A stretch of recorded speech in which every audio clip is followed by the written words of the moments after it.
mañana avanzamos con el tema de los fármacos del aparato digestivo, ¿no? Entonces, bueno, demos inicio a la charla y posteriormente conversamos, como siempre lo hacemos, posterior a la misma. Ya, buenos días, doctor. ¿Sí me escuchan? Sí se te escucha. Ya, buenos días, doctor. Compañeros, bueno, vamos a hablar acerca de los fármacos con efecto hipertensor y antiarrítmico. Pásale. Bueno, primero dentro del grupo de los que tienen un efecto inotrópico positivo, tenemos a lo que es la dopamina y la dobutamina. La dopamina como familia, como ya mencioné, dentro de lo que es la familia grande, básicamente son aquellos que producen este efecto positivo inotrópico, pero también se encuentra dentro de lo que son los fármacos que aumentan los niveles del AMP cíclico, también de los fármacos simpático-miméticos y también los agonistas de los receptores beta-adrenérgicos. Hay que tener en cuenta ciertas consideraciones con este tipo de fármacos, como, bueno, en el caso tanto de la dopamina como de la dobutamina, no suelen ser activos cuando se administran por vía oral y también tienen una semivida que es relativamente corta, que es menor a lo que son 4 minutos, y por ello debía administrarse por vía intravenosa y de manera continua en forma de infusión. Tampoco esta debe mezclarse con fármacos como corticoides, digoxina o con atropina, y la dopamina suele ser superior en relación a la dobutamina en el tratamiento de cuadros como la oliguria, principalmente por el efecto que tiene a nivel de lo que es el flujo renal y también por el shock que puede aumentar la capacidad o bueno, que puede aumentar la resistencia vascular a nivel periférico. Dentro de lo que viene siendo el mecanismo de acción, básicamente, como ya mencioné un poco, tiene un efecto hemodinámico y también el efecto que vaya a tener depende mucho de la concentración o de la dosis en la que es administrada. Pásale, por favor. Dicho esto, en el caso de que la dosis en la que se administra sea baja, aproximadamente de 0.5 a 2 micras sobre kilogramo minuto, principalmente en este tipo de dosis lo que hace es estimular a los receptores adrenérgicos de uno, que son periféricos, y esto conduce a que se produzca una vasodilatación renal, aumentando el flujo sanguíneo a nivel renal, también la velocidad de filtración a nivel de los glomérulos, y como resultado de todo este proceso, la diuresis en los pacientes en que se administra esta dosis puede producir alteraciones, principalmente hipoperfusión o insuficiencia renal. Bueno, también el aumento del flujo renal y de la filtración glomerular también puede dar como resultado la eliminación de sodio. También se puede, en estas dosis bajas, pueden estimularse lo que son los receptores adrenérgicos D2, que también son periféricos, y esto en cambio va a producir la disminución humoral, porque se inhibe la liberación de la renina de las células yuxtaglomerulares que se encuentran a nivel del riñón, y esto también disminuye a su vez la aldosterona a nivel de la corteza glomerular y suprarrenal, y la noradrenalina en las terminaciones nerviosas. Generalmente dentro de los usos de las dosis bajas suele encontrarse principalmente para poder, como activa los receptores adrenérgicos de uno y de dos, para mejorar el flujo a nivel renal y también controlar la diuresis en el caso de las insuficiencias cardíacas que se encuentran descompensadas por hipotensión y, como mencioné anteriormente, cuando se puede presentar cuadros como oliguria o anuria. Pásale. En el caso de lo que son las dosis intermedias, en cambio, generalmente de 3 a 5 micras kilogramo minuto. Aquí, en cambio, los receptores que se van a estimular son los beta-adrenérgicos 1 y beta-adrenérgicos 2. También pueden estimularse los D1 y los D2. En el caso de los B1, suelen provocar este llamado efecto inotrópico positivo y aumentan la frecuencia cardíaca porque tienen, obviamente, por la localización de los receptores, una estimulación directa, y esto provoca una respuesta refleja, provocando la vasodilatación. Y también pueden estimular, como dije anteriormente, los B2, D1 y D2, disminuyendo así la resistencia vascular periférica. Generalmente suele usarse en la insuficiencia cardíaca aguda con hipotensión por la ubicación de los receptores a los que activan. Y bueno, también se vale añadir que al estimular este tipo de receptores, al menos en los beta 1, a nivel miocárdico principalmente puede aumentar la presión arterial sistólica sin que se afecte la diastólica. Pásale, por favor. De ahí vienen las dosis altas. A nivel de las dosis altas, generalmente van superior a lo que son las 5 micros kilogramos minuto. Y aquí se activan a los receptores alfa, en cambio, de los alfa 1. Esto va a producir vasoconstricción. Y aquí la dopamina lo que va a producir es un aumento de la resistencia vascular periférica y de la presión arterial, por lo que estimula estos receptores alfa. También, bueno, aquí los usos principalmente es para la hipotensión o estados de shock. Pásale, por favor. Bueno, en lo que es la forma de presentación, posología e indicaciones terapéuticas, de acuerdo a lo que se establece en el cuadro nacional de los medicamentos del Ecuador, básicamente ahí, bueno, solo se encuentra en forma de líquido parenteral de 40 miligramos sobre mililitros. También se menciona que su infusión debe usarse en dosis bajas para mejorar el flujo sanguíneo renal, aunque como mencioné anteriormente, también su efecto dependerá de las dosis en las cuales sea administrado. Y hay que tomar en cuenta las patologías también para poder aplicar la dosis correcta. Generalmente se encuentra indicado en lo que vienen siendo pacientes con insuficiencia cardíaca aguda, que es lo más frecuente para lo que se utiliza la dopamina. También se encuentra la insuficiencia cardíaca aguda con la hipotensión, los estados de shock, la hipotensión en sí, la insuficiencia cardíaca descompensada, la oluguria y la anuria. Y en cambio, pásale por favor, las contraindicaciones son las taquiarritmias, estenosis subaórtica, miocardiopatías, estenosis aórticas graves, hipotensión, feocromocitoma. También se mencionaba que en pacientes que presentan fibrilación auricular puede aumentar la frecuencia ventricular. También decía que puede ser tóxico o deleterio en pacientes que tienen insuficiencia cardíaca aguda porque aumenta la poscarga a nivel del ventrículo izquierdo y la presión arterial pulmonar también, lo que a su vez también aumenta lo que es la resistencia pulmonar y esto puede ser contraproducente para el cuerpo.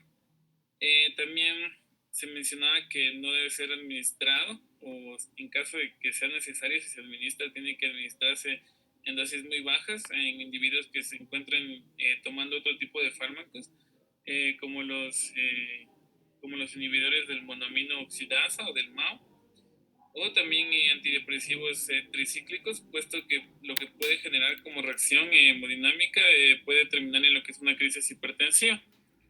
También se mencionaba los usos con precaución, que como ya mencioné anteriormente, igual depende de la dosis, pero la insuficiencia renal, la hipertensión arterial, las vasculopatías periféricas y la diabetes. Y respecto a lo que vienen siendo los efectos adversos, pásale nomás, puede producir vasoconstricción que conduzca a una necrosis a nivel cutáneo por esta vasoconstricción de manera excesiva en los pacientes que pueden presentar patologías a nivel vascular como insuficiencia periférica y también puede acelerar la progresión de las insuficiencias cardíacas, lo que a su vez también puede aumentar la mortalidad de los pacientes. También se mencionaba que en caso de que se produzca una extravasación de la dopamina, puede ocurrir esta necrosis alrededor de todo el tejido circundante de donde se produzca la necrosis y también en ocasiones se ha relacionado a la infusión intravenosa de este medicamento con aparición de náuseas, vómitos, cefaleas, arritmias y también puede presentarse incluso la hipertensión. Pues sale por favor. Bueno, viene la dobutamina, que respecto a la familia, básicamente dentro del grupo grande es el mismo, los fármacos sinotrópicos que producen un efecto positivo, y también se encuentra en los fármacos que aumentan los niveles del AMP cíclico, los fármacos simpaticométricos y los agonistas de los receptores beta-adrenérgicos. Bueno, en las consideraciones, básicamente la misma que mencioné anteriormente, que no es activo si se administra por vía oral, y la corta semivida que presenta, y por ende la administración principalmente es intravenosa o en infusión continua. Respecto a lo que viene siendo las formas de presentación, igual de acuerdo a lo que se encuentra establecido en el cuadro nacional de medicamentos del Ecuador, en líquido parenteral igualmente, en la misma cantidad que la dopamina, 50 miligramos sobre mililitros. Y respecto a su mecanismo de acción, presenta lo que es en cambio esta presenta afinidad por receptores adrenérgicos, pero mayormente los beta 1, y bueno, o sea, principalmente los beta 1, y en dosis en las que esta se utiliza puede producir el efecto inotrópico positivo, produciendo una disminución refleja del tono simpático y por tanto también de las resistencias vasculares periféricas. Eh, bueno, también se mencionaba que la diuresis suele mejorar con este medicamento en pacientes que presenten insuficiencia cardíaca por el aumento del flujo a nivel renal, en respuesta a que exista un mayor gasto cardíaco. Respecto a la posología, las dosis suelen iniciar de 2 a 3 micros kilogramo minuto, y en pacientes que están tratados con otros medicamentos como los beta bloqueantes puede ir hasta 15 a 20 micros sobre kilogramo minuto.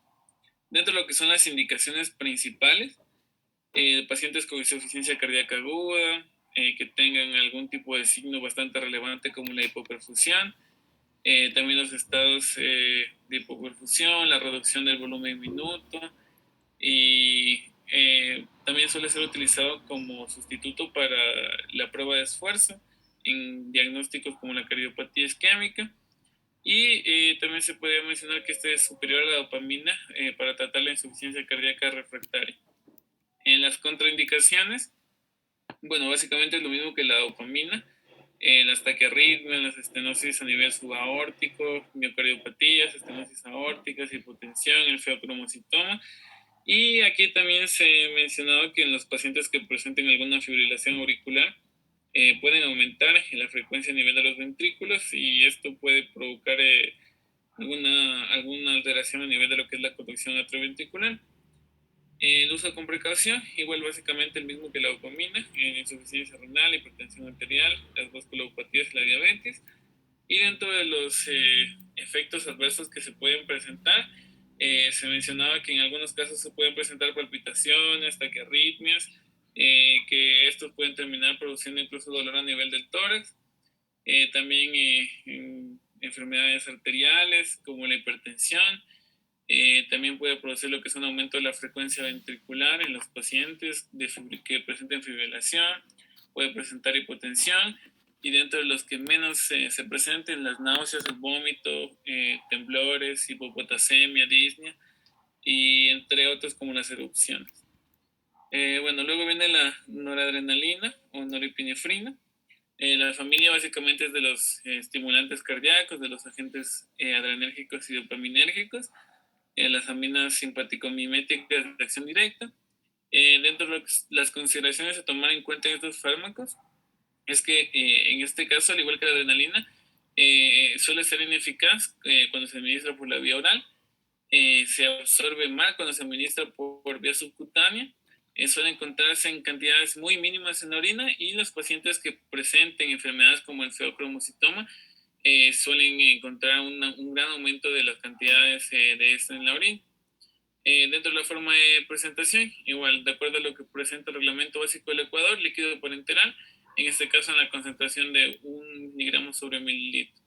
Dentro de lo que es su acción, básicamente, este es un agonista directo de las células efectoras, induciendo que exista vasoconstricción a nivel de lo que viene siendo la piel, las mucosas, incluyendo a nivel renal, y también en los vasos sanguíneos como las arteriolas o las vénulas.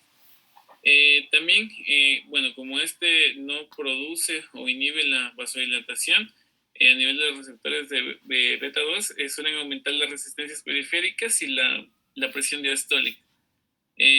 Sus acciones principales a nivel de lo que es el corazón es aumentar la frecuencia cardíaca, la contractibilidad, el volumen minuto, la presión sistólica, y principalmente el efecto metabólico es que este puede inducir la hiperglucemia. Dentro de la posología, en el caso de lo que sean pacientes niños, suele recomendarse una dosis inicial de 0.05 a 0.1 micros kilogramo minuto, y una dosis máxima de 2 micros sobre kilogramo minuto. En el caso de los adultos, La dosis inicial suele ir de 8 a 12 microgramos por minuto y se puede ajustar de acuerdo a la necesidad que tenga el paciente. O bueno, también en caso de que se necesite mantener un nivel de presión arterial adecuado para el paciente. Dentro de lo que son las indicaciones, pacientes con hipotensión, shock cardiogénico y séptico y el infarto de miocardio. Respecto a las contraindicaciones, se suele evitar el uso en las mujeres que se encuentren en estado de gestación, que estén embarazadas, porque puede causar una contracción a nivel del útero. También se suele evitar el uso con otro tipo de fármacos que pueden inhibir los mismos inhibidores del monoamino oxidasa, del MAO. Y también se mencionaba que respecto a lo que viene siendo los usos de este medicamento con precaución, en el caso de que se administre por la vía intravenosa, que es lo correcto, hay que tener cuidado porque en ciertas ocasiones puede producir necrosis a nivel tisular por causa de una extravasación. Pásale, por favor. Pásale, eso ya dije. Y los efectos adversos, principalmente puede presentar ansiedad, disnea, la percepción de la bradicardia, cefalea.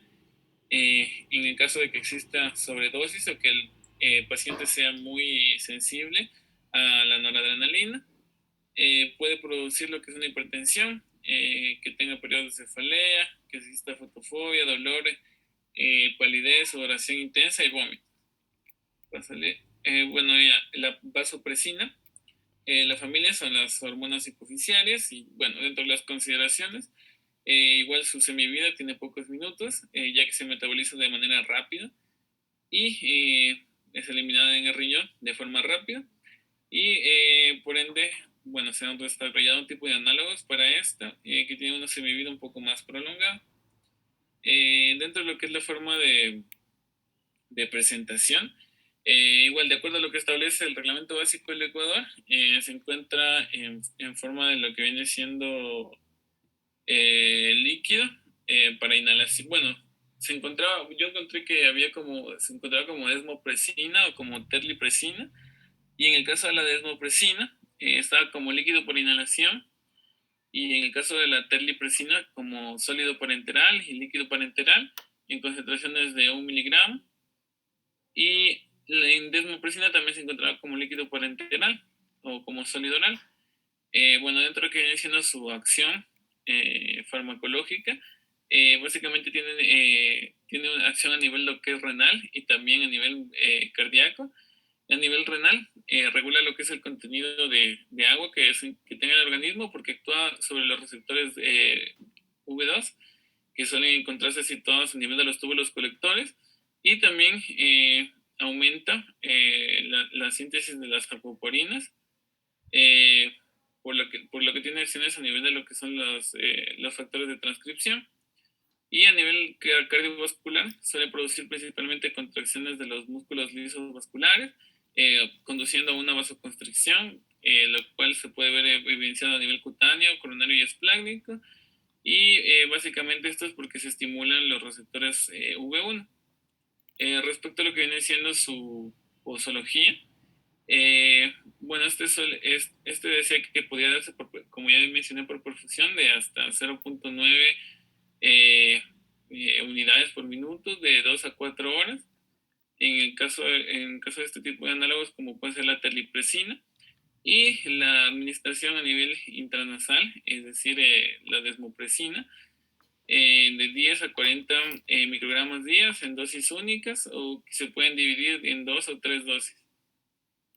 Las indicaciones terapéuticas, principalmente las que se encuentran relacionadas con las que tengan efecto a nivel de los receptores de V2, es decir, los cuales se encuentran ubicados en los túbulos colectores. Principalmente es para la diabetes insípida, debido a la falta de secreción de esta hormona. También en la enfermedad de von Willebrand de tipo 1 o de tipo 2, la hemofilia leve o moderada y los trastornos de coagulación que se encuentran inducidos por uremia, cirrosis hepática o incluso por fármacos como pueden ser como puede ser la heparina. Y en cambio, las indicaciones para las enfermedades en las que las actúa a nivel de lo que viene siendo el receptor V1, que, bueno, básicamente que va a encontrarse a nivel cardiovascular, ya que produce la contracción del músculo liso vascular, es la hemorragia por varices esofágicas y también diversos estados de shock como el séptico, un paro cardíaco o un shock que se produzca por vasodilatación. Dentro de lo que son las contraindicaciones, pacientes que presenten alergia a esta hormona o pacientes que tengan enfermedades vasculares, especialmente en el caso de las que se encuentran relacionadas con los vasos coronarios, debido a que, como ya se mencionó, tienen efectos vasoconstrictores y pueden ocasionar en dosis altas desencadenen un infarto del miocardio o en dosis bajas puedan producir dolor anginoso. Y con relación a lo que son los efectos adversos, en dosis altas puede causar palidez por la vasoconstricción, que incluso puede llegar a producir gangrena. También puede incrementar la motilidad a nivel del tubo intestinal, produciendo náuseas, diarrea, retorcijones. También la principal reacción adversa, en el caso de que se estimulen los receptores V2, los cuales se encuentran a nivel de los túbulos colectores, es que se produzca una intoxicación hídrica por la hiponatremia, lo cual puede producir síntomas y signos como náuseas, fatiga, confusiones. También puede producir, bueno, como ya mencioné anteriormente, angina, porque puede producir un espasmo coronario, también arritmias, o que se disminuye el gasto cardíaco, y también puede provocar en ciertas ocasiones reacciones de hipersensibilidad. Sí.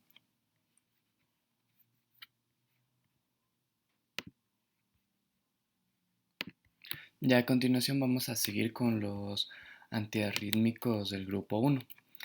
Dentro de las generalidades tenemos que estos van a bloquear los canales de sodio, lo que disminuye la entrada de sodio durante la fase 0 y con ello disminuye también la amplitud de los potenciales de acción generados.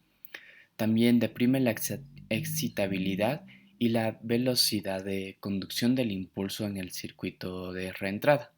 Y también estos principalmente son útiles para el tratamiento de arritmias producidas por un aumento del automatismo normal en las células del tejido de conducción del His de Purkinje. Dentro del mecanismo de acción del grupo 1, tenemos que estos principalmente van a ser bloqueadores de los canales de sodio. Y estos canales de sodio están en la membrana de las células del corazón. Por ello vamos a hablar sobre este sistema de los canales de sodio. Y estos van a tener 4 estados de configuración. El primero, que es en estado de cerrado en reposo, en el cual la célula se encuentra polarizada y su potencial de acción es negativo, alrededor de menos 80 o menos 90. Luego la célula se despolariza y el potencial de acción se comienza a hacer más positivo. Y para que esta despolarización se dé, los canales de sodio se comienzan a abrir y van a pasar al estado abierto. Como son canales de sodio rápido, dura un pequeño tiempo. Y estas dos primeras configuraciones, tanto en estado de cerrado en reposo como abierto, se le considera también como la fase activa. Como les mencionaba, estos canales se mantienen muy poco tiempo abiertos, de tal manera que después pasa a un estado abierto pero inactivo, debido a que ahora el sodio ya no puede entrar a la célula. El canal está abierto pero ya no permite la entrada del sodio. Y cuando la célula se repolariza, los canales se vuelven a cerrar y ahora adopta la configuración de cerrado o inactivado. Y a estas dos fases se las considera como a estas dos configuraciones se las considera como la fase inactiva.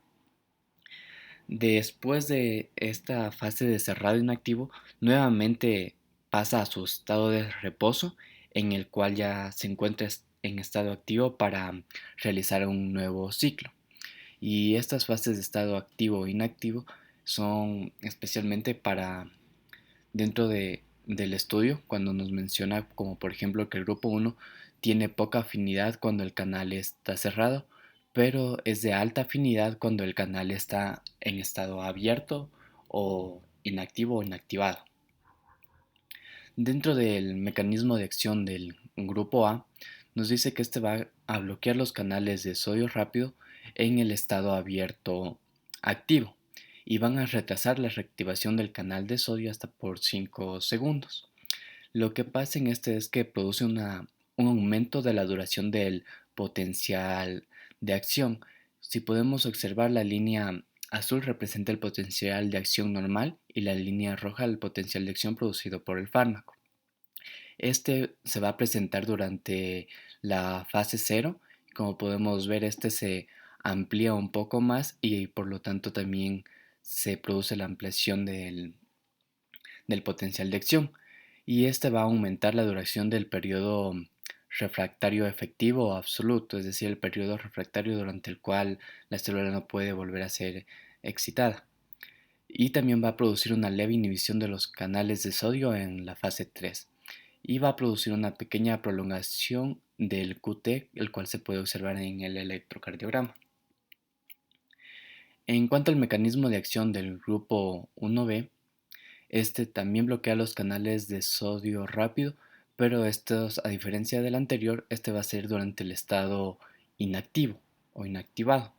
Y esto va a producir un retraso de la reactivación del canal de sodio de 200 milisegundos a 1.6 segundos.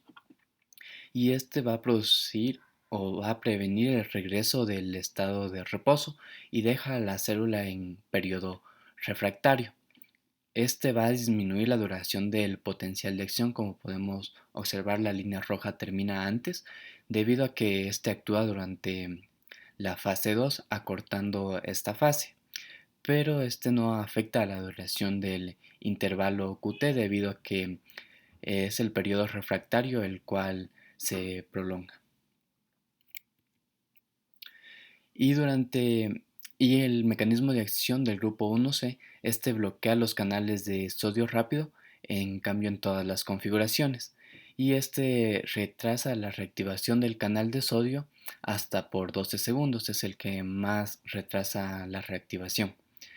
Y este produce o retrasa la conducción y principalmente en la fase cero, pero este no va a alterar la duración del potencial de acción. Como podemos ver, aunque se altera en la fase cero, ambas líneas terminan igual. Es decir, que este puede prolongar el QRS, pero no va a alterar el QT. Luego tenemos la clasificación, que tenemos tres clasificaciones, como les había ido mencionando, que es el grupo 1A, el grupo 1B y el grupo 1C.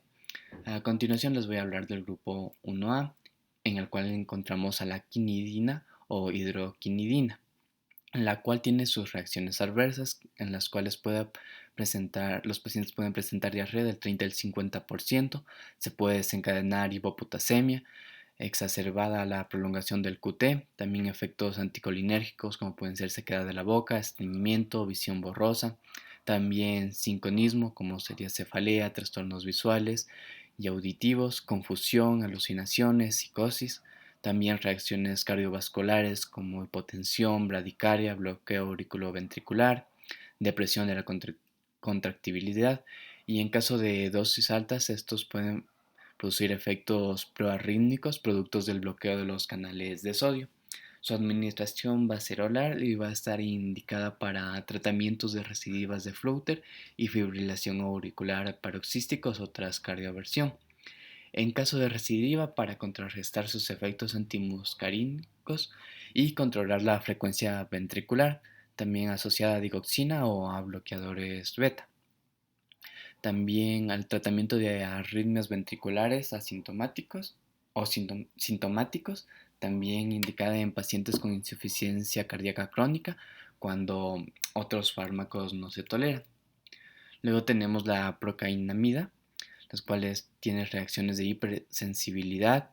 El 80% desarrollan anticuerpos antinucleares, el 20% desarrollan un síndrome tipo lupus eritematoso con fiebre, atralgias de articulaciones pequeñas. También efectos neurológicos como serían vértigos, alucinaciones, psicosis entre otros. También efectos cardiovasculares como son hipertensión, bloqueo auriculoventricular, bradicardia, depresión de la contractibilidad. Se administra por vía intravenosa y se indica en tratamiento agudo de arritmias ventriculares y en el tratamiento de fibrilación auricular. En el caso de la disopiramida, esta tiene reacciones como vasoconstricción, hipertensión, depresión de la contractibilidad cardíaca y se debe disminuir el volumen y produce disminución del volumen minuto, por lo cual no está contraindicada en el caso de insuficiencia cardíaca crónica. Su administración es oral y se indica solo en pacientes con fibrilación auricular sin cardiopatía estructural, si otros fármacos antiarrítmicos han fracasado o no se toleran.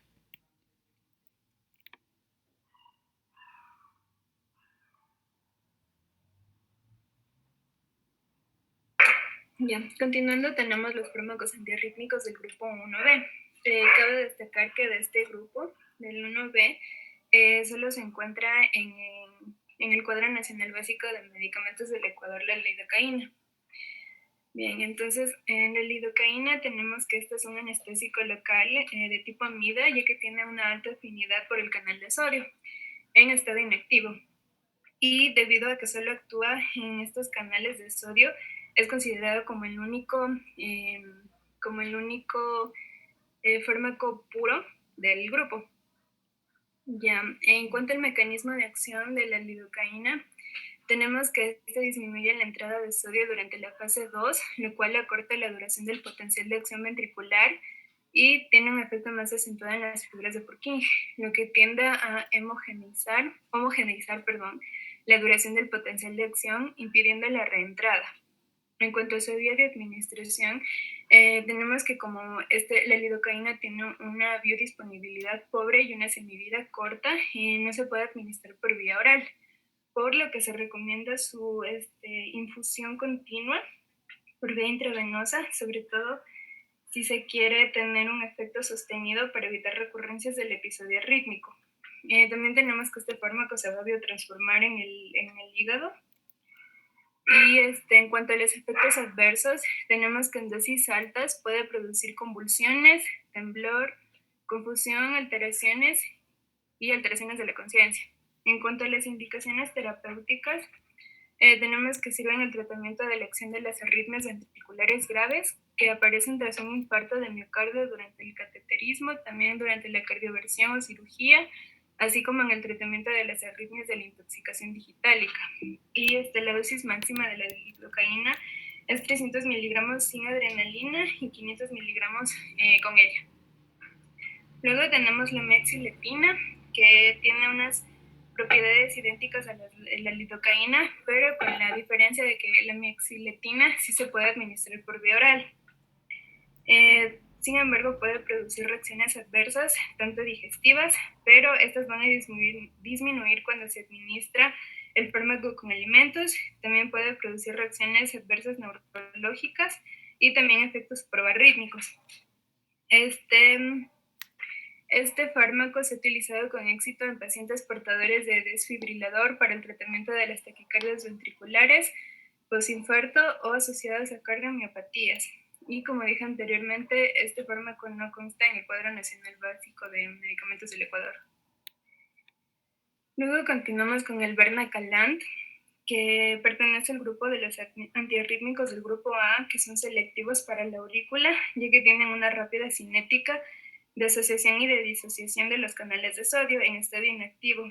Y esto va a dar lugar a un bloqueo a frecuencias muy altas y en tejidos con potencial de reposo más positivo. Entonces, también bloquea varios canales de potasio y prolonga la duración de los potenciales de acción y del periodo refractario auriculares. También en dosis terapéuticas apenas bloquea los canales de potasio que determinan la repolarización ventricular. Por lo tanto, el Bernacalant prolonga la duración de los potenciales de acción y del periodo refractario auriculares sin apenas modificar la duración del potencial de acción ventricular. En cuanto a las reacciones adversas, frecuentemente puede causar disgeusia, estornudos, parestesia y náuseas. También puede provocar bradicardia, hipotensión y arritmias ventriculares no sostenidas. En cuanto a sus indicaciones, el Bernacalan está indicado para la cardioversión de la fibrilación auricular de menos de 7 días de duración en pacientes no quirúrgicos y de menos de 3 días en pacientes durante la administración de este fármaco y el electrocardiograma. Continúa. Ya. Luego continuamos con los fármacos antiarrítmicos del grupo 1C. Entonces primero tenemos a la propafenona. Este medicamento bloquea los canales de sodio, también los canales de calcio y de potasio y presenta propiedades beta bloqueantes. También disminuye la velocidad de conducción intraventricular prolongando los intervalos PR y QRS. También prolonga la duración del potencial de acción auricular. Deprime la velocidad de conducción y prolonga el periodo refractario del nódulo auriculoventricular. Y por esto es muy útil en el tratamiento de taquicardia reentrantes nodales. También se recomienda asociarlo a otro fármaco bloqueante del nódulo auriculoventricular. Este fármaco se elimina fundamentalmente por biotransformación oxidativa del hígado y otras rutas oxidativas hepáticas dan lugar a N-desaquilpropafenona. En cuanto a las reacciones adversas más graves, no van a ser aquí las digestivas, las más graves, como por ejemplo sabor metálico, anorexia, ictericia, colestásica. Las neurológicas tampoco van a ser tan graves, por ejemplo puede producir mareos, temblor, parestesias y visión borrosa. En cambio, sí puede producir efectos graves en cardiovasculares, ya que puede producir hipotensión, depresión de la contractilidad, bradicardia y bloqueo auriculoventricular o de la conducción intraventricular. Y sus acciones proarrítmicas se van a manifestar hasta en el 5 a 15% de los enfermos y son mucho más frecuentes en los pacientes que necesitan el tratamiento antirrítmico. En cuanto a las reacciones, ya está. Cámbiale, por favor. Ya en cuanto a la flecainida, sus propiedades farmacológicas y reacciones adversas van a ser similares a la propafenona, pero van a tener una diferencia de que carece de efectos beta bloqueantes. La flecainida tiene un mecanismo de acción que prolonga la duración del potencial de acción auricular. También este fármaco se va a eliminar en parte por vía renal sin biotransformarse y en parte por oxidación hepática mediante el CYP2D6. Y produce pocas reacciones adversas no cardíacas, como visión borrosa o mareo, y las reacciones adversas cardíacas van a ser consecuencia de la potencia como bloqueante de canales de sodio y de su efecto depresor de la contractilidad. También se va a utilizar con precauciones en presencia de bloqueos de rama de haz de His y puede convertir la fibrilación auricular en flúter lento. En cuanto a las indicaciones, puede administrarse por vía oral o intravenosa, ya que son fármacos de primera elección en la fibrilación auricular de reciente comienzo, cuando no hay cardiopatía. También no se deben utilizar en la cardioversión del flúter y son eficaces en la prevención de recurrencias del flúter y la fibrilación auricular paroxísticos, pero es recomendado asociarlo a algún fármaco que deprima la conducción del nódulo auriculoventricular para evitar frecuencias ventriculares altas cuando hay recidivas. Ya, luego tenemos, como dije, es eficaz en la prevención de recurrencias del flúter y también es eficaz en arritmias ventriculares, pero pueden aumentar la mortalidad. Ya, luego continuamos con los antiarrítmicos del grupo 2. Aquí van a estar los fármacos antiarrítmicos del grupo 2 van a estar conformados por los antagonistas de los receptores beta-adrenérgicos y el mecanismo de acción va a ser que aumente la entrada de calcio en la célula. La corriente marcapasos es activada con la hiperpolarización y la amplitud de algunas corrientes de salida de potasio. También disminuye la inclinación de la fase 4, deprimiendo o suprimiendo los marcapasos normales y anormales. En el nódulo auriculoventricular van a retrasar la conducción y prolongar el periodo refractario. En cuanto a las reacciones adversas, pueden producir bradicardia y hipotensión La bradicardia puede facilitar la aparición de fibrilación auricular paroxística. También pueden precipitar una insuficiencia cardíaca en pacientes con disfunción ventricular grave. En cuanto a las indicaciones, estos van a ser fármacos de primera elección en la prevención de todas las taquicardias paroxísticas. Solo los asociados a otros antiarrítmicos son eficaces en el tratamiento de arritmias ventriculares y ayudan a controlar las tormentas eléctricas. Y solo los asociados a digoxina o a antagonistas del calcio se usan para controlar la frecuencia ventricular, la fibrilación y el clúter auriculares. Ya, ahora tenemos los antiarrítmicos del grupo 3. Estos fármacos van a prolongar la duración del potencial de acción cardíaco y además también suprimen la reentrada del impulso, debido a que frente a la activación no pueden avanzar sobre un tejido que se encuentra aún dentro de un periodo refractario. Entre algunos de estos fármacos tenemos a la amiodarona, la dronedarona y el sotalol, pero debemos recordar que solo la amiodarona se encuentra dentro del listado de medicamentos básicos del Ecuador. Bien. Tenemos la amiodarona, que es un compuesto iodado y tiene propiedades antiarrítmicas, vasodilatadoras y antianginosas. Este fármaco va a prolongar la duración del potencial de acción, bloqueando la salida de potasio a través de diferentes canales. Estos canales van a ser distintos tanto en el tratamiento agudo como en el crónico. Además, este fármaco también bloquea los canales de sodio y los canales de calcio, y además en dosis altas es un antagonista no competitivo de los receptores adrenérgicos alfa y beta. También va a disminuir la frecuencia sinusal, suprime el automatismo normal y la actividad desencadenada por potenciales precoces y tardíos. Ya. Tenemos también que saber que la amiodarona no deprime la contractilidad cardíaca ni el volumen minuto, por lo cual es el antiarrítmico de elección en el tratamiento de arritmias en pacientes con función ventricular afectada. Sin embargo, también los efectos de este fármaco aparecen lentamente, incluso cuando se lo administra por vía intravenosa. Y cuando se lo administra por vía oral, su absorción, además de ser lenta, también es irregular, alcanzando concentraciones plasmáticas al cabo de 3 a 7 horas. Y este fármaco, Dani, por favor. Este fármaco también tiene una larga semivida de duración que va desde los 28 hasta los 110 días y se debe tener cuidado con la administración del mismo, ya que debido a sus propiedades vasodilatadoras puede aumentar el tono simpático e incluso llegar a agravar algunas arritmias. El principal inconveniente también de la administración de este fármaco es la incidencia de reacciones adversas, las cuales en ocasiones van a persistir incluso después de meses, después de que se haya suprimido el tratamiento. Tenemos que existen reacciones adversas endocrinológicas como el hipotiroidismo y el hipertiroidismo, reacciones digestivas como estreñimiento, anorexia y náuseas.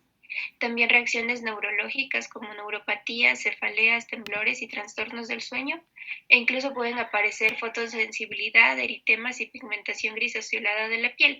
Estos efectos pueden durar incluso hasta más de un año tras la supresión del fármaco.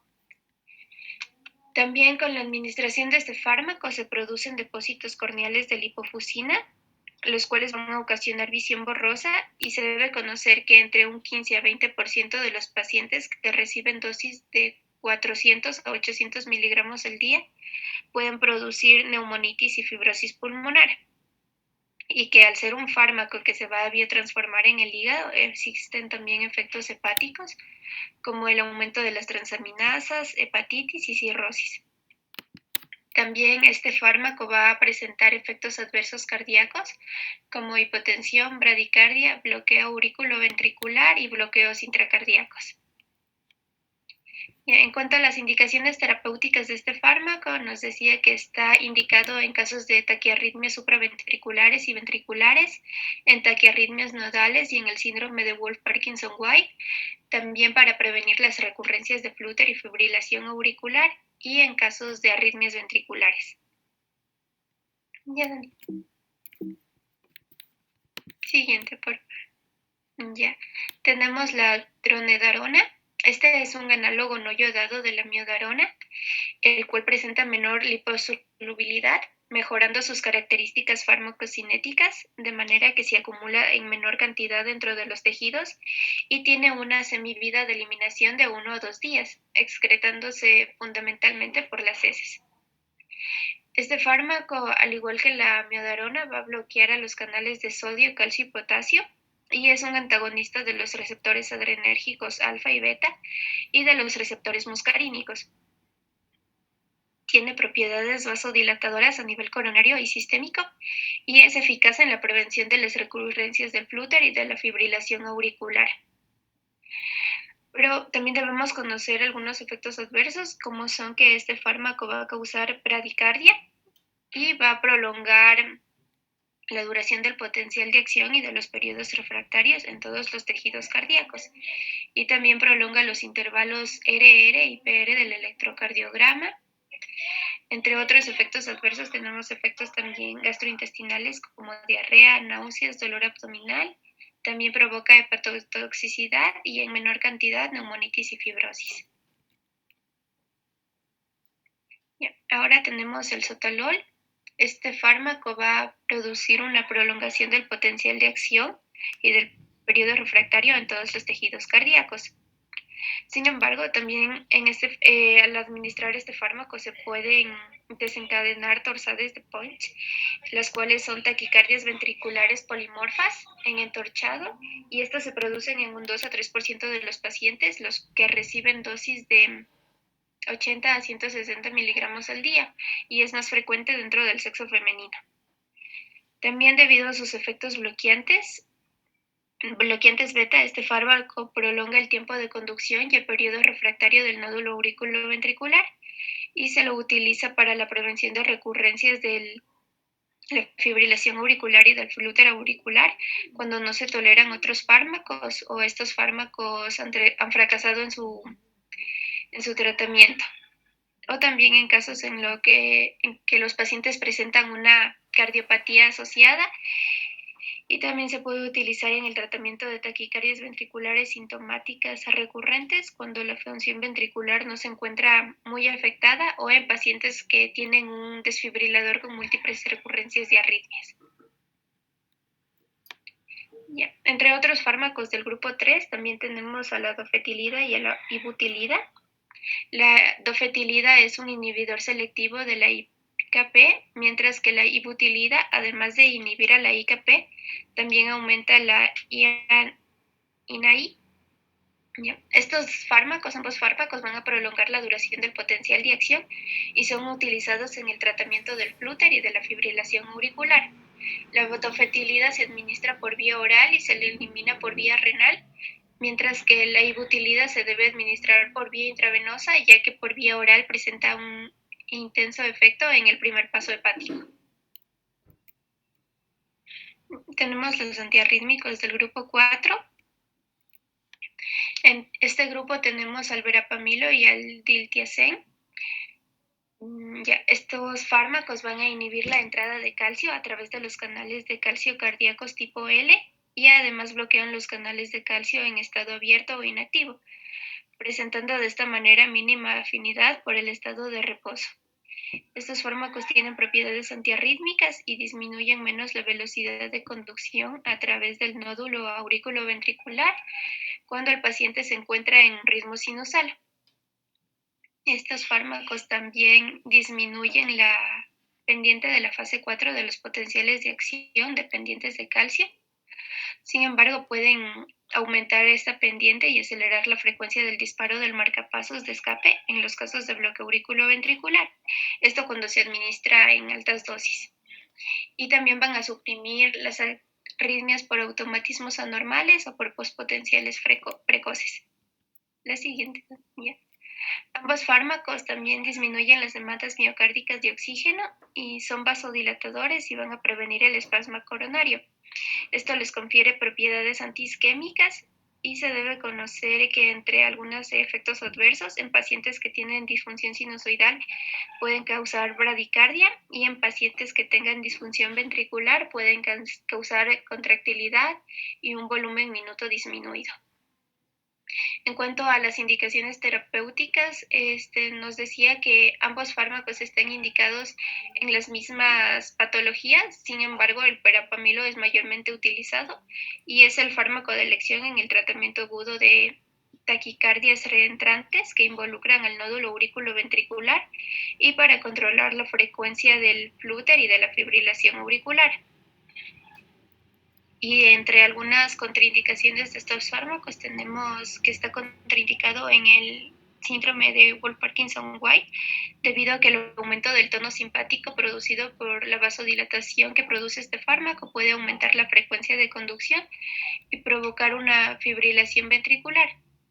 Y este fármaco también es eficaz en algunas arritmias ventriculares debido a automatismos anormales en presencia o ausencia de una cardiopatía estructural. Aquí tenemos las dosis recomendadas de estos fármacos. Tenemos que la amiodarona se puede administrar por vía oral y por vía intravenosa.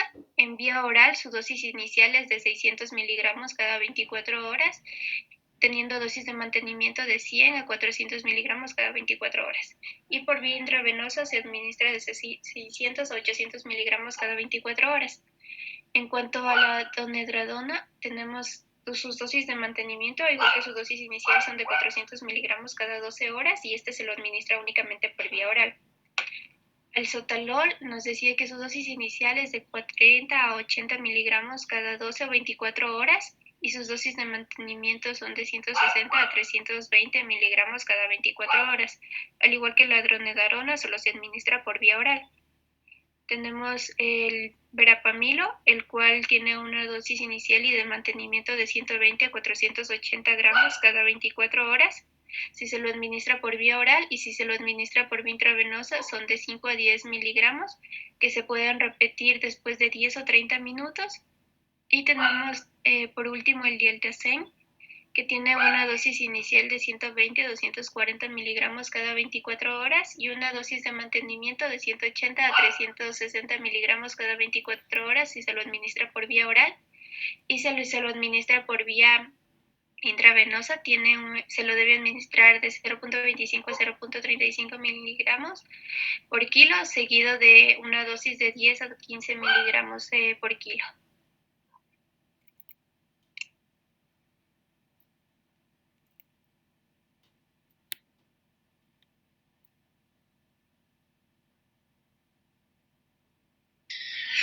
Ya chicos, bueno, a ver, vamos un poco recabando toda la información que hemos visto. En primera instancia, son fármacos de carácter netamente o uso cardiológico, así que en este tipo de circunstancias es muy importante saber la dosificación y más que todo también conocer los diferentes efectos adversos que se pueden producir, en relación a tener una monitorización de este tipo de pacientes, ¿no? Entonces, en primera instancia hablaban de los medicamentos vasopresores. Cuando nosotros escuchamos el tema vasopresor, quiere decir vasoconstricción, ¿no? Ya hemos hablado anteriormente sobre el tema de la contractibilidad de los vasos, que cuando tenemos una vasoconstricción del lecho vascular me va a producir hipertensión, ¿no? Y todo lo contrario, cuando hay una vasodilatación de los vasos, pues me va a provocar en este caso una hipotensión. Entonces, desde ahí radica el tema de los vasopresores, ¿no? Vasopresores te van a producir vasoconstricción del lecho vascular y por ende te va a producir hipertensión arterial, ¿ya? Entonces, existen varios receptores, en este caso, que son adrenérgicos relacionados al uso de los vasopresores, ¿no?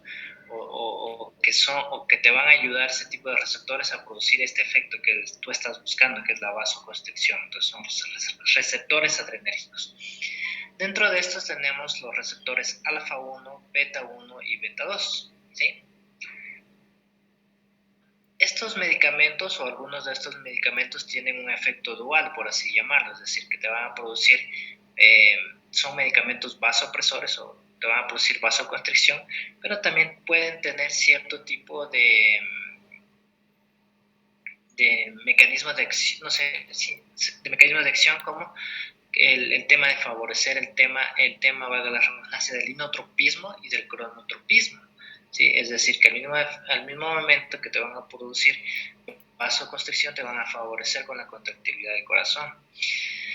Pero todo esto recae en el tema de qué receptor va a actuar o qué receptor va a estimular estos medicamentos, ¿sí? Todo depende de eso. Entonces, para esto hay que tener en claro esto.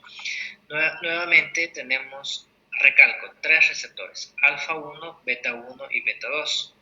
El receptor alfa 1 o los medicamentos que van a estimular los receptores alfa 1, estos receptores están ubicados en las paredes de los lechos vasculares, a lo largo de todo el lecho vascular en sí.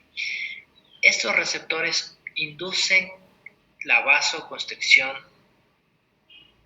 en este caso del lecho vascular. Por ende, van a tener un gran efecto vasopresor.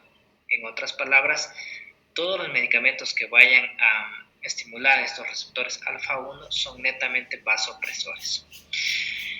De ahí tenemos los receptores beta 1. Estos receptores beta 1, en cambio, a diferencia de los alfa 1 que mencionábamos, que nos encontramos a lo largo de todo el lecho vascular, estos receptores beta 1 los vamos a encontrar a nivel del corazón. Por ende, van a tener mayor efecto en cuanto al inotropismo y al cronotropismo, ¿sí? Y también tienen un ligero efecto vasopresor, casi que es muy nulo, por así decirlo, pero la literatura te manifiesta que te va a ayudar con el tema vasopresor. Pero al estar estos receptores netamente ubicados a nivel del corazón, pues te van a favorecer con el hecho del inotropismo, ¿no? Y los receptores beta 2, que también los encontramos a lo largo de los lechos vasculares, pero estos al contrario de los alfa 1 que te favorecían la vasoconstricción, los beta 2 en cambio te van a favorecer la vasodilatación. Entonces tenemos estos 2 receptores nuevamente y dependiendo de estos es donde prácticamente el fármaco va a actuar y va a ejercer su acción. Nuevamente, el alfa 1 es vasopresor netamente, así que estos medicamentos te van a producir vasoconstricción del lecho vascular y te van a favorecer la hipertensión. Mientras que los beta 1, en cambio, como están ubicados en el corazón, te van a favorecer el tema del inotropismo. Y los beta 2, al contrario, como también están ubicados a nivel del lecho vascular, pero a diferencia de los alfa 1 que te favorecían la vasoconstricción, estos te van a favorecer la vasodilatación. Y por ende, ustedes ya saben, o lo que conversábamos al inicio de esta pequeña réplica, vasodilatación igual a hipotensión, vasoconstricción igual a hipertensión arterial.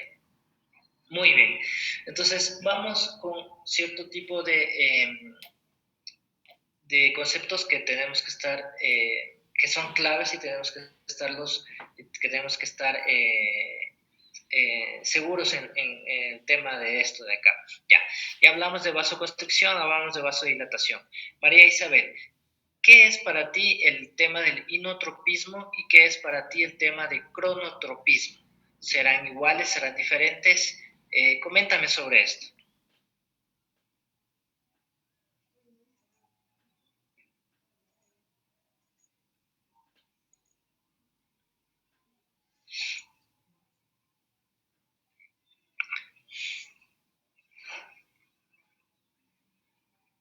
María Isabel. Doc, ¿le puedo responder yo? A ver, dale. Ya. Bueno, el inotropismo, como sabemos, es como... Ahí se me dio muy con el internet, creo. A ver. Se me traba el Zoom, se me quiere salir. Y ahora sí, el inotropismo es como la capacidad que tiene el corazón para contraerse. Ya. Ajá, y el cronotropismo es bueno, también se conoce como automatismo. ¿Puedo también responderle, Doc? Sí, dale María Isabel. Gracias, Ana María. Ya, como dijo Ana, el inotropismo, el corazón se contrae bajo ciertos estímulos y el sistema nervioso simpático tiene un efecto inotrópico positivo, por lo tanto va a aumentar la contractilidad del corazón, y el cronotropismo se refiere a la pendiente del potencial de acción, en donde el sistema nervioso simpático aumenta la pendiente y por lo tanto va a producir la taquicardia. Ya, gracias María Isabel. Ya, por ahí vamos. A ver, entonces, lo que dijeron los compañeros tienen toda la razón. Para que quede un poco claro, el inotropismo tiene que ver con el tema de la contractibilidad, va a favorecer la contractibilidad, pero al favorecer la contractibilidad puede que no favorezca el tema o no haya algún cambio en cuanto a la frecuencia cardíaca. Entonces, acá es el otro término, el cronotropismo. El cronotropismo sí va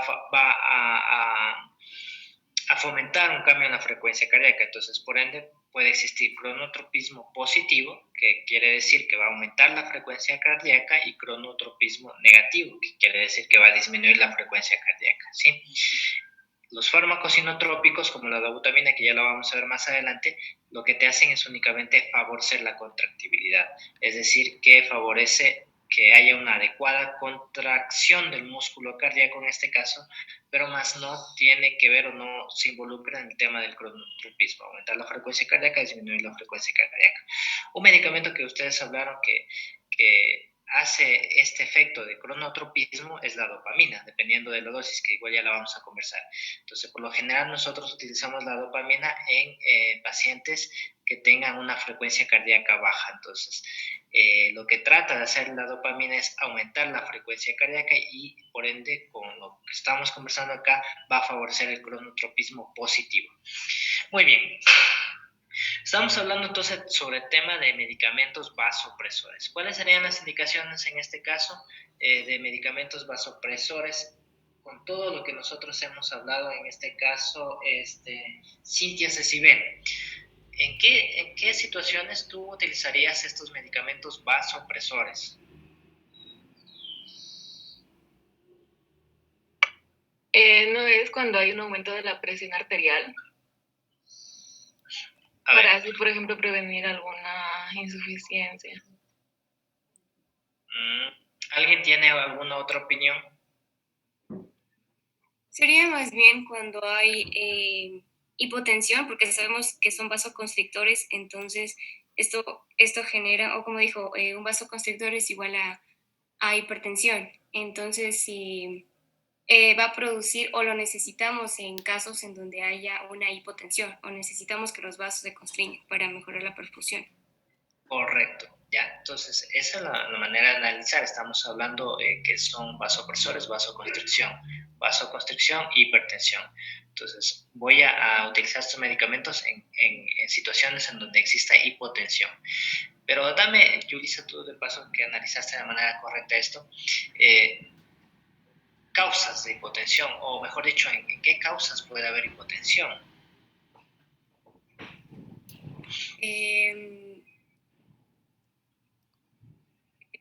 Hipotensión. A ver, como dijimos que, bueno, estos están dados por estimulación de los beta 2, que son vasodilatadores. Algún tipo de... no sé, no se me ocurre nada. Ya, está bien, Yuli. ¿Alguien más que tenga algunas... Puede ser los shocks, por ejemplo, el shock hipovolémico o shock anafiláctico, ahí se produce hipotensión. Ya, exacto. Muy bien, gracias, José. En el tema de los shocks, principalmente nosotros utilizamos el tema de los vasopresores, ¿sí? El choque en sí es una entidad grave que te puede causar incluso el fallecimiento de tu paciente, ¿no? Entonces, muchas de las veces el choque cursa con inestabilidad hemodinámica, como bien mencionó José, por el ejemplo, el choque hipovolémico, que si hablamos de hipovolémico, pues está causado por una disminución de la volemia, sea una pérdida de sangrado masiva o pérdidas de líquidos de manera abundante, ¿no? El choque anafiláctico, que tiene que ver más que todo con alteraciones en cuanto a las inmunoglobulinas, pero bueno, es un tipo de choque distributivo. Y el choque... hablando de choques, aunque yo creo que la vez pasada ya les conversé, existen 4 grandes tipos de choque: choque hipovolémico, choque distributivo, choque cardiogénico y choque obstructivo. Esas son las 4 grandes clasificaciones del shock. Dentro del shock distributivo está una subclasificación en donde se encuentra el shock más común, que es el shock séptico, ¿no? Que es el que mayoritariamente tú ves en el ambiente hospitalario. El choque séptico es como su nombre lo indica, pues prácticamente es una infección diseminada, es una infección grave que pone en riesgo o en peligro la vida de tu paciente.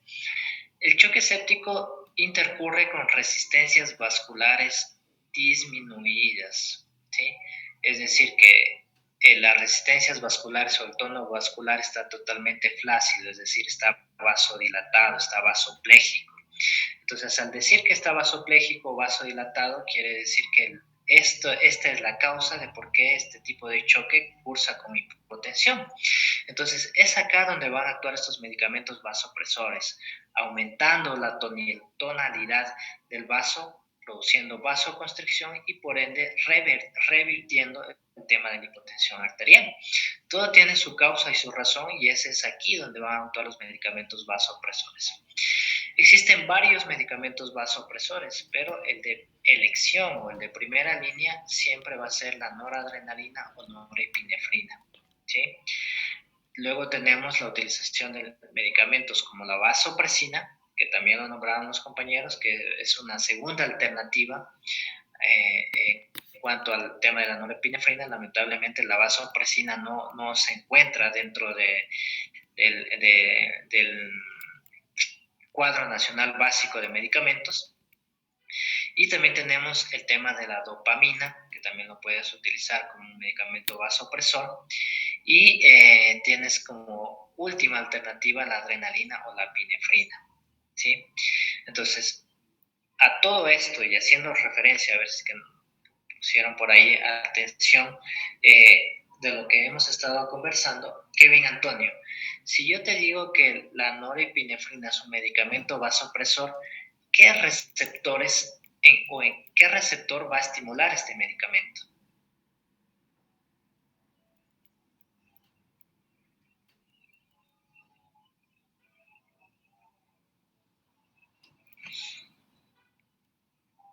Kevin.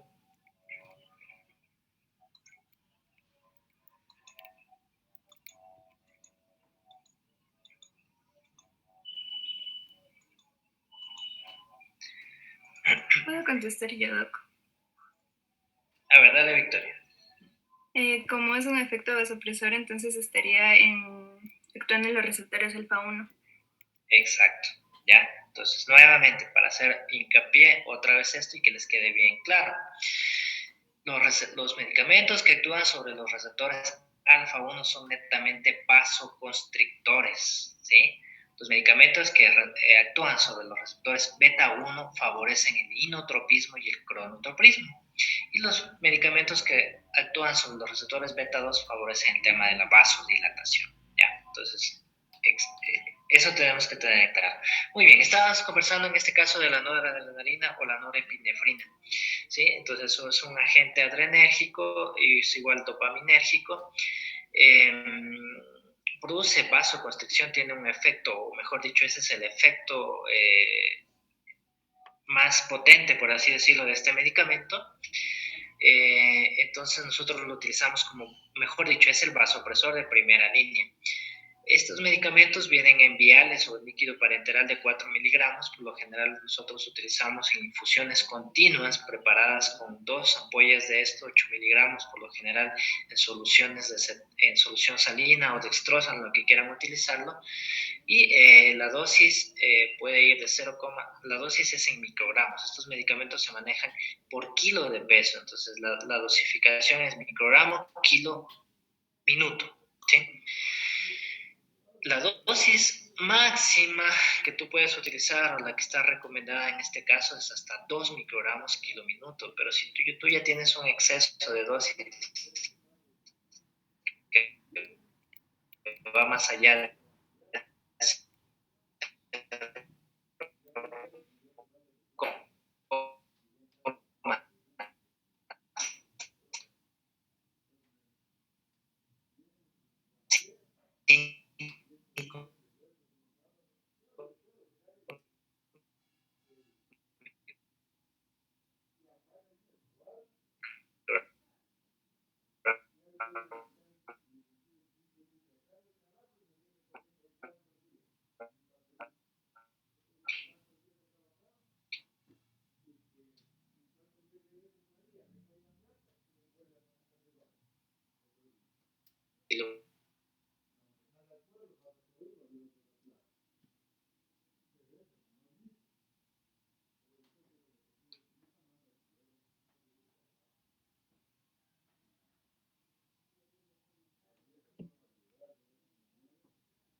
Ya, listo chicos, perdón, tuve un inconveniente con el tema del internet.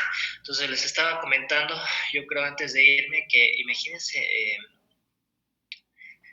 la gravedad que tiene que tener tu paciente cuando uno de estos medicamentos como la norepinefrina a dosis tan altas no hace efecto. Entonces, en este tipo de circunstancias, las guías te mencionan que debes de adicionar otro vasopresor, en este caso, de elección a nosotros es el tema de la vasopresina, ¿no?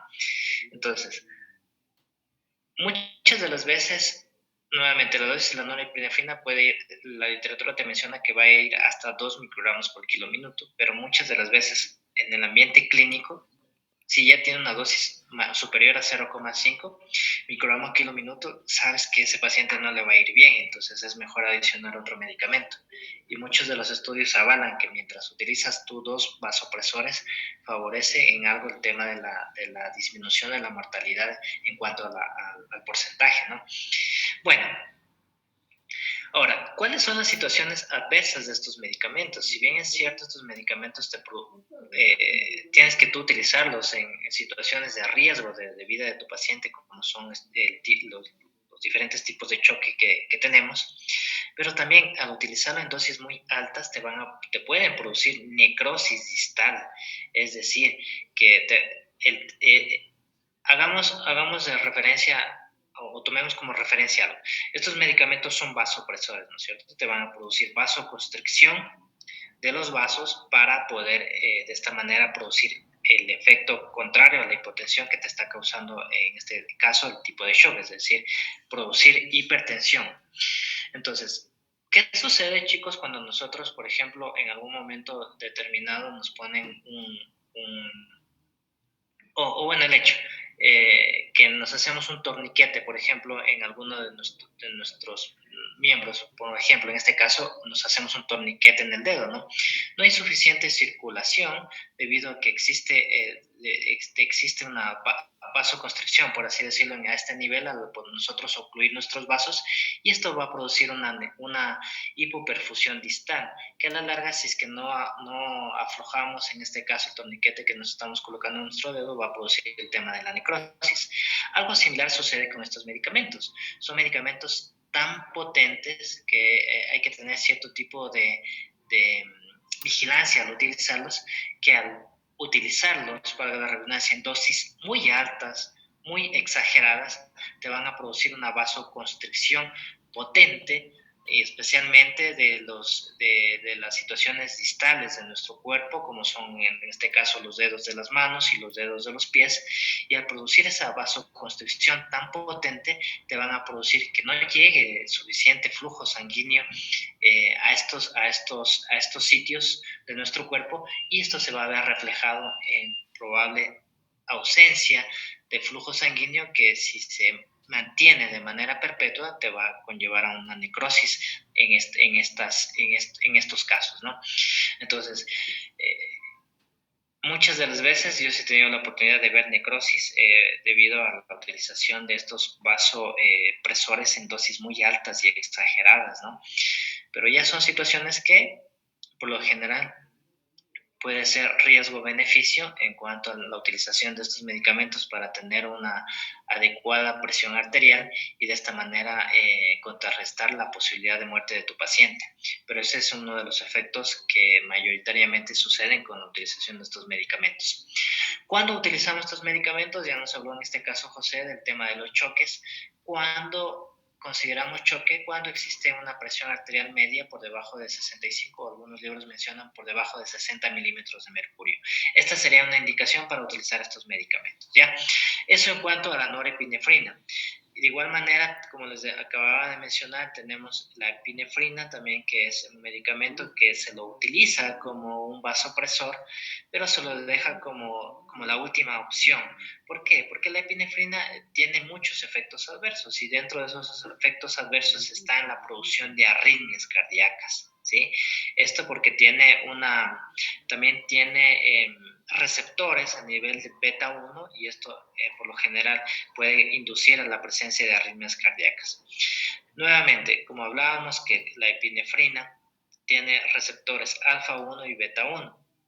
Los alfa 1 te van a producir vasoconstricción, como ya habíamos conversado previamente, y los beta 1 al estar ubicados en el corazón te pueden producir arritmias porque este medicamento tiene bastantes efectos adversos y uno de los principales son las arritmias cardíacas, ¿sí? Eso en cuanto a la norepinefrina y la epinefrina. También hablamos de la dopamina. La dopamina, como ya lo explicaron los compañeros, es un medicamento vasoconstrictor que tiene o va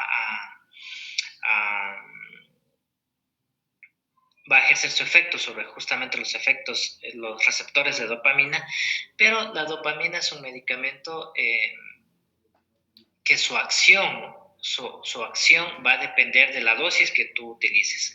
La dosis puede ir de 2 a 20 microgramos por kilogramo, pero la dosis, dependiendo de la dosis, la dopamina va a ejercer su acción. Por ejemplo, cuando utilizamos la dopamina en dosis bajas de 1 a 2 microgramos por kilo, va a accionar los receptores de dopamina 1 y en este caso va a producir una leve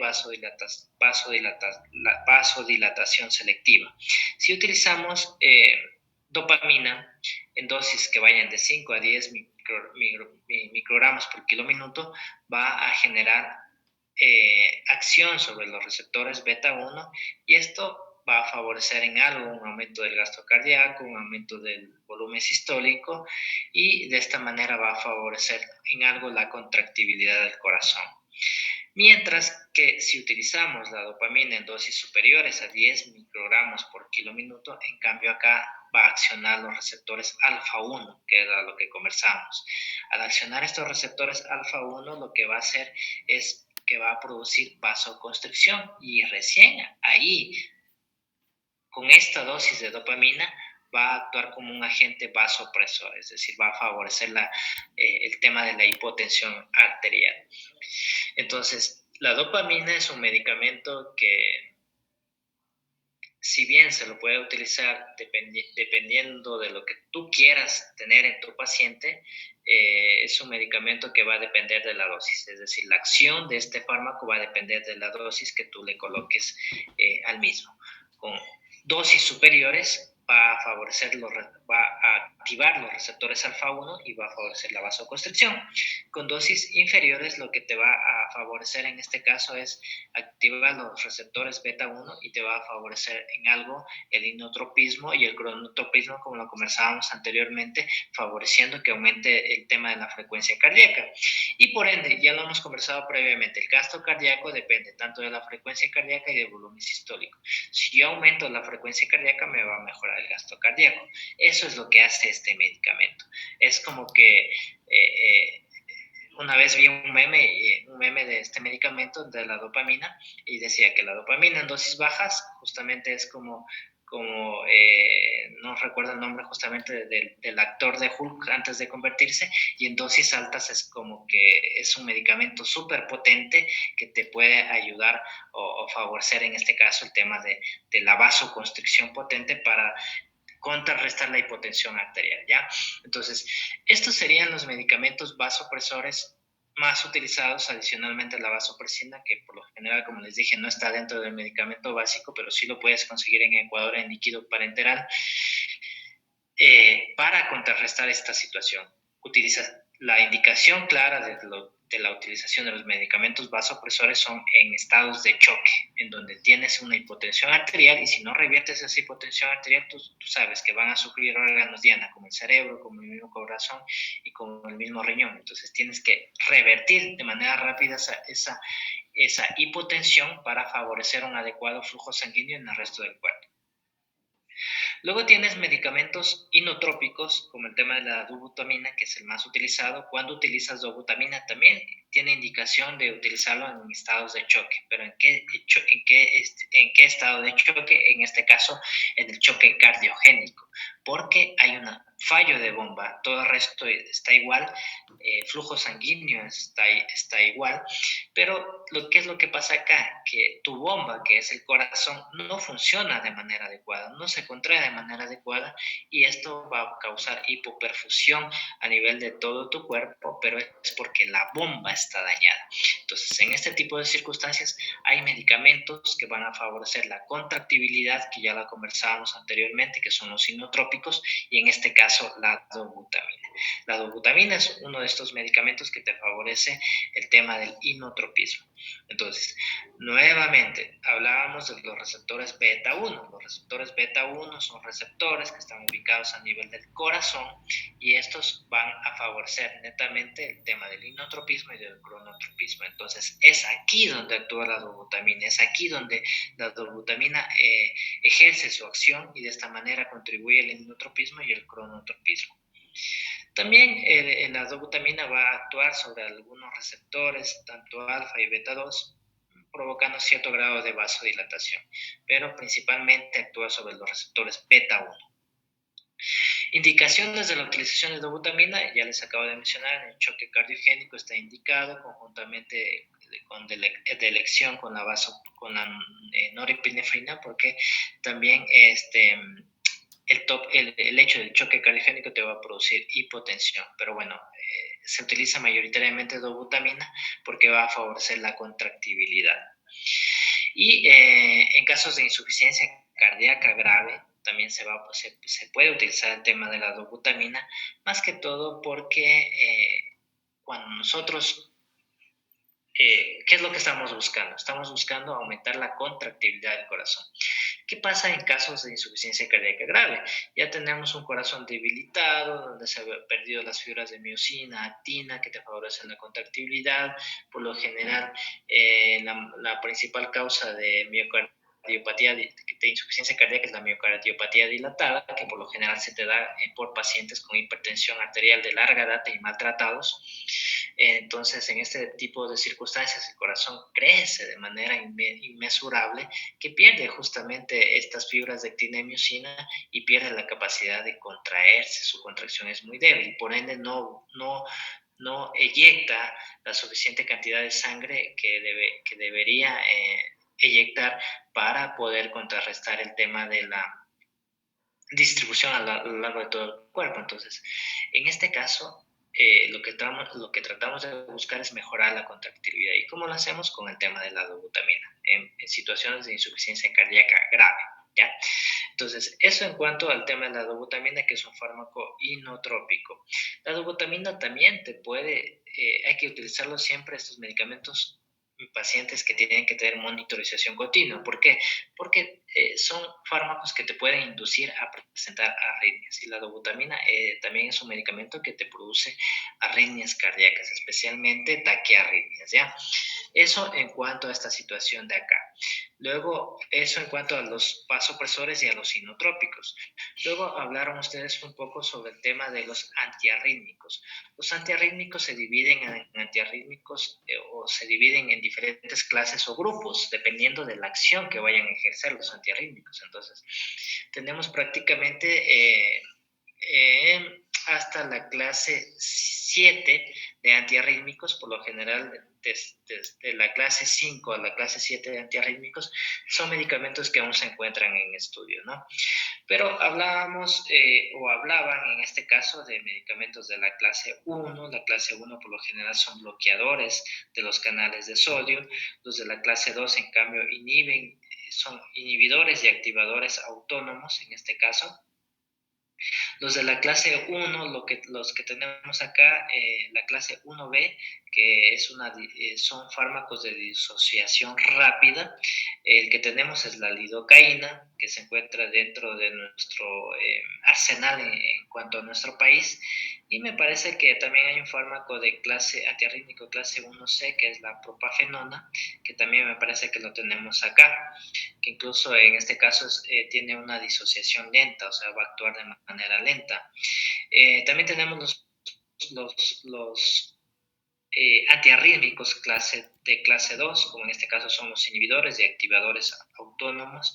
Dentro de este gran grupo tenemos los antiarrítmicos 2A, que son los beta bloqueantes.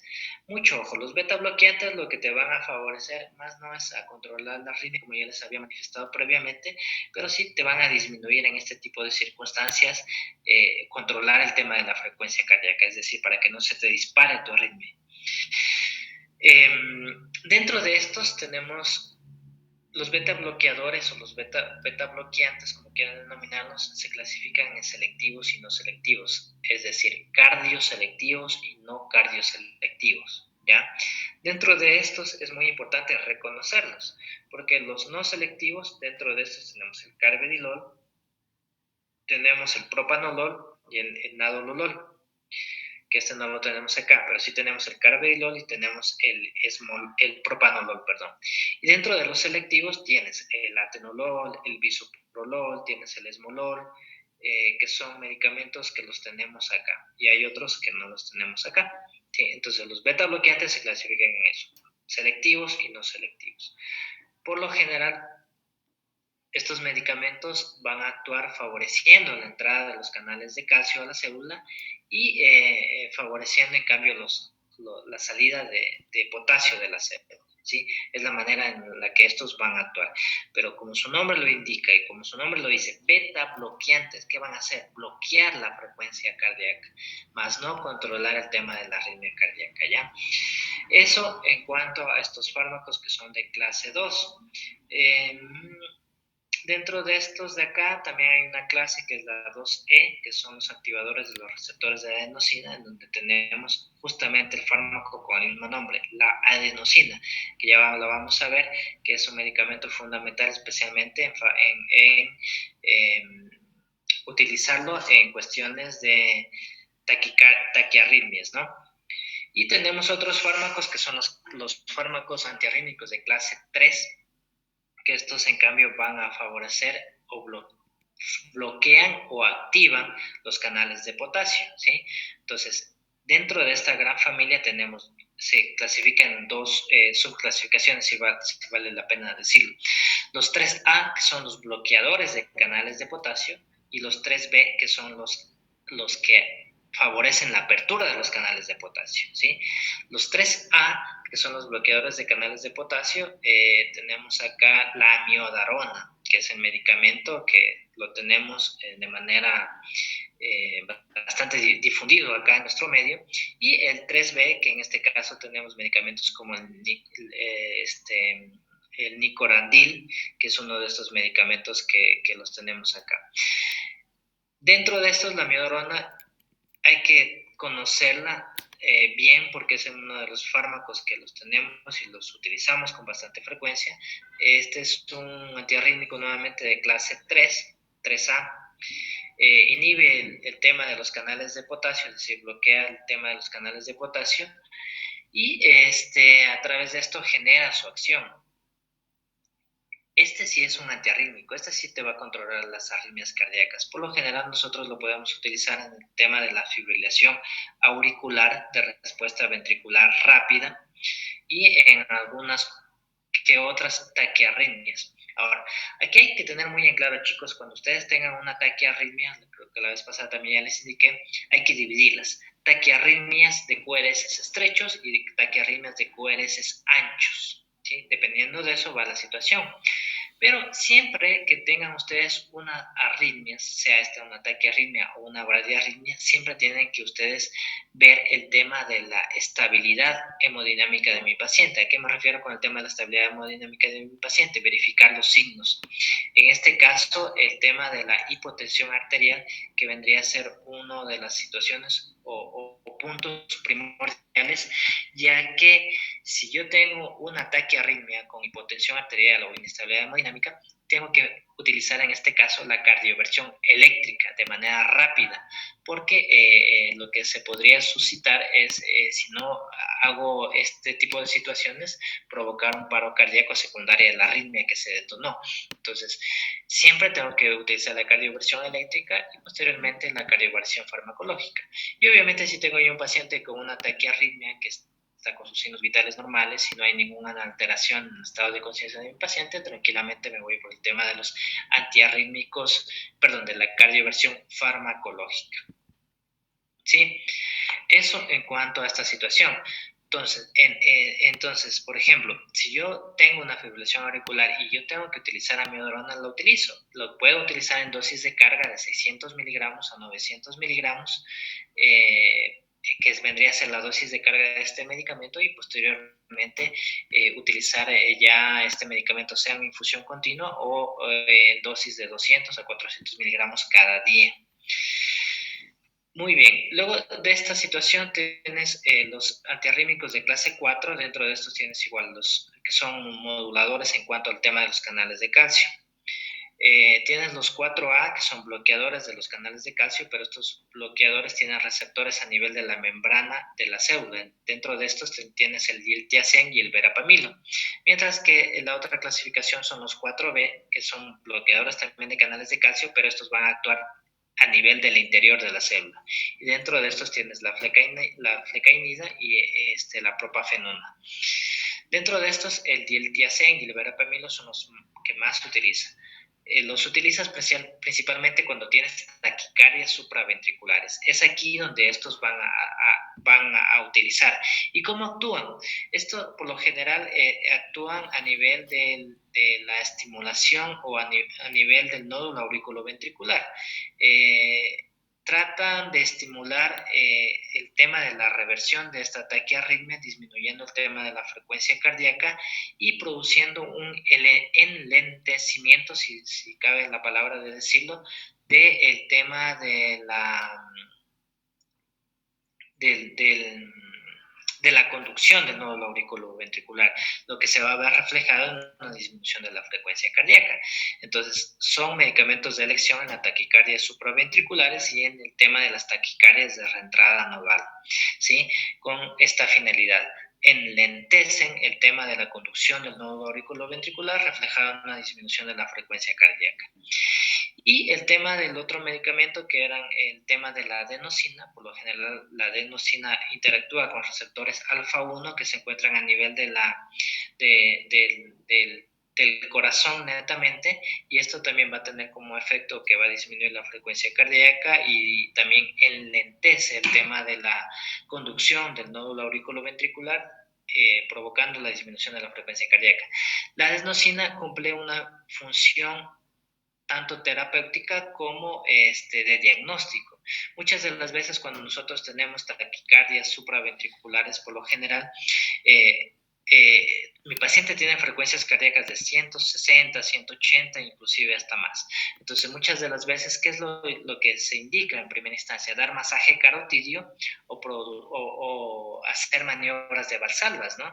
Esto igual tiene un fundamento. El fundamento es tratar de ralentecer el tema de la conducción auriculoventricular y de esta manera disminuir la frecuencia cardíaca. Pero muchas de las veces, no con el masaje carotidio o no con el tema de las maniobras de Valsalva se va a controlar la frecuencia.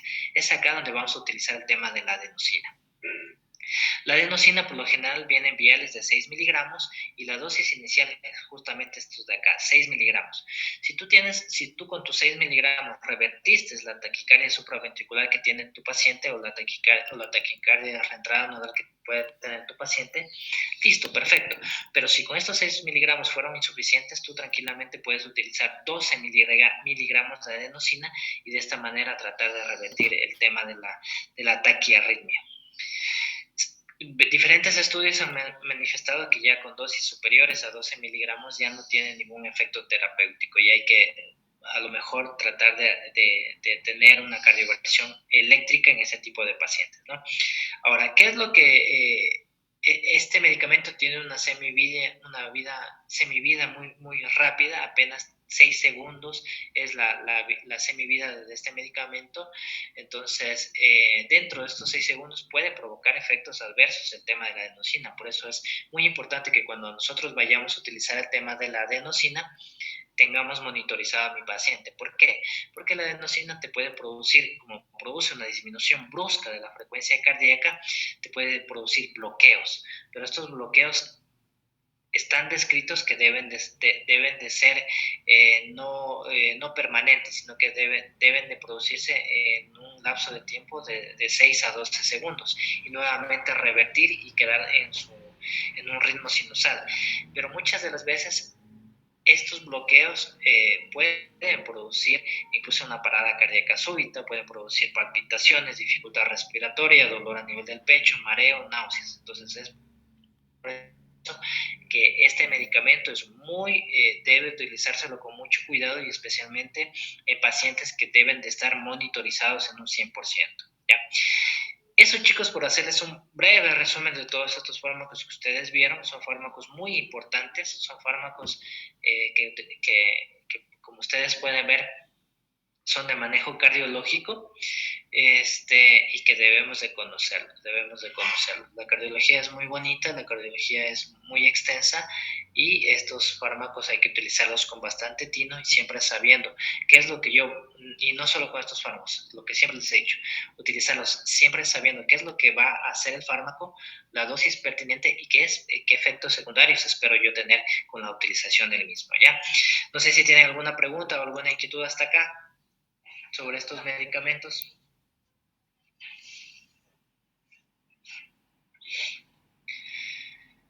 Ya, listo, chicos. Entonces, si es que no hay ninguna inquietud o ninguna novedad, el día de mañana nos vemos para ver los fármacos digestivos. Entonces, ¿sí? Muchas gracias, doctor. Hasta luego, doctor. Ok, nos vemos, chicos, Gracias, mañana. doctor.